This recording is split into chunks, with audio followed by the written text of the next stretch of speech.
त्यांच्या पाया पडून याच्याच मुळे बदल पडत नाही. आपण वाऱ्या देण्यात ठेवितो. किती झाल्या माझी आता हे 12वी बर का. बाळूमामाकडे किती तुम्हाला नाही माहिती, वर्षातून 10 वेळा जातो आणि दररोज खातो. किती वेळा खातो ते नाही लक्षात. दररोज पितो काय चहा नाही हो, चहा नाही ते बाटली. मी बऱ्याच पिणाऱ्यांना सुद्धा सूचना केलेल्या आहेत. 30 दिवसाच्या बाटल्या सांभाळून ठेवा, शोकेस मध्ये लावा आणि 30 तारखेला सेल्फी काढून डीपीला वगैरे ठेवा, काहीतरी स्टेटसला ठेवा. ते म्हणजे लक्षात येईल 30 दिवसात आपली केलेली कारागिरी. वाईट गोष्ट एक आहे जीवाची, सत्कर्म मोजून करायचं आणि वाईट कर्म किती करायचं याचा अंदाज नाही. आपल्यावर संतांनी कृपा करावी असं वाटत असेल ना, संत जसे व्यापक आहे तसं अंतकरण व्यापक बनवा. फक्त आपल्या पुरतं सुख मागू नका, कारण ते त्यांच्याकडे देण्यासाठी किती. तुम्हाला सांगू आपल्या बोरला आता किती पाणी आहे.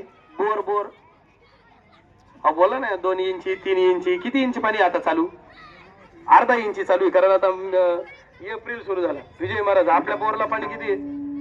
संतांचा बोर कधीच आटत नाही. सांगा बरं त्याचं कारण आहे. जगद्गुरु तुकाराम महाराज म्हणतात आमचे बोर जे आहे ना ते करताना समुद्राच्या शेजारी करेले. कुठं केलेले आम्ही. तुका म्हणे पोते देवे भरिले नोहे रीते, मागत्यासी पुरे धनी आणि कासी उरे, संत उदार उदार भरले अनंत भांडार. मला सांगा, समुद्राच्या शेजारी जर विहीर केली काका तर आडवे बोर करायचं काय काम आहे. तस संतांचं व्यापकत्व जर जीवात आलं तर त्यांचं सुख आपल्याला मिळतं. तुम्ही संत माय बाप कृपावंत कायमी पतित कीर्तिवानू. म्हणून त्यांची कीर्ती वानता येत नाही, त्यांची कीर्ती सांगता येत नाही. मायबापा हो, संतांची कीर्ती ही अंतकरणात ठेवावी लागते. संतांची कीर्ती वैखरीने सांगता येत नाही. आणि अलीकडे काय झालं महाराज, बोलल त्याचे कुळी दे कधी ती म्हणच आपल्या परंपरेला मध्ये व्यापक झाले. लोकांना असं वाटतं लय गाणे म्हणलं का लय लय भारी हो महाराज. अरे दादा, आता कितीतरी व्यापकत्व मी तुम्हाला सांगेल.